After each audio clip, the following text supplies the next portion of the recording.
Hello everyone, this is Tilla from Perfect Pronunciation Academy, and today I've got a very interesting topic to talk to you about: the power of pausing. Now, all of us know, if you're a public speaker and things, that power of pausing has got many intents behind it, and it's got lots of uses. So today I'll be talking about 5 ways how you can use a pause to help you get your message across better. Now, the most obvious way people would actually use pausing is to slow down your speech. People do that when, in your language or your culture, you have a very fast speaking language.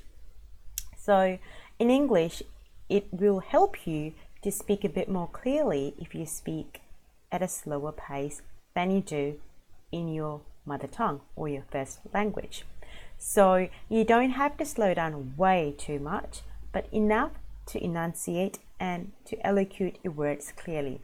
That is reason number 1 why you would pause to make yourself be understood.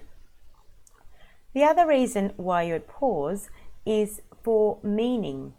So let's just take the phrase, let's eat baby. Okay, the 3 words, let's eat baby. So if you're trying to tell someone, let's eat baby, that's a different meaning, because you're telling someone, you're telling your baby, or whoever you call baby, let's eat baby.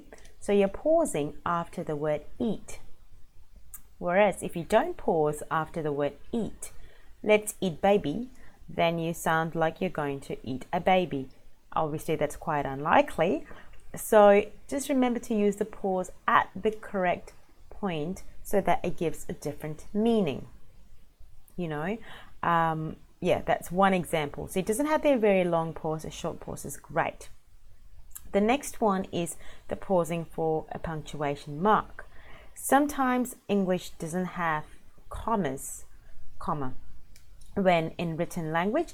However, you have to kind of know that every 4 or 5 words there is a pause in the English language. Often I find people who are non-native English speakers, they speak at a rapid rate and do not pause, and hence they lose your listener. You lose your listener in the process of speaking. So you would have to practice pausing maybe about 4 to 5 words, so that of course words that are related and belong together, so that you actually deliver that piece of information. So not massive information in one go, but paused and broken down. You also pause when there are complicated concepts that you're trying to tell your audience. So for example, this one, I have been pausing a lot because it's quite a lot of information that I'm covering. So if you are presenting to even your co-workers or you're training somebody, you would like to condense them into the points or the meaning behind it.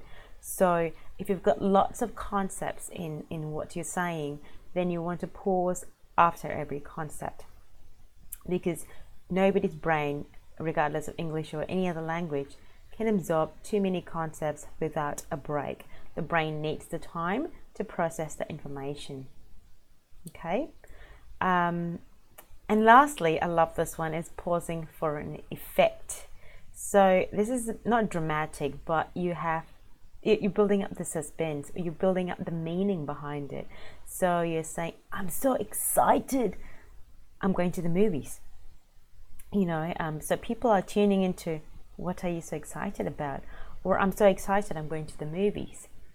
Now that really doesn't relay that you're excited about going to the movies, but I'm so excited that I'm going to the movies. Now that delivers meaning, and that delivers more of a punch than not the pause. So remember, there's 5 ways where you can use pauses to improve our meaning, and you can use it to your advantage, because I think the power of pause is very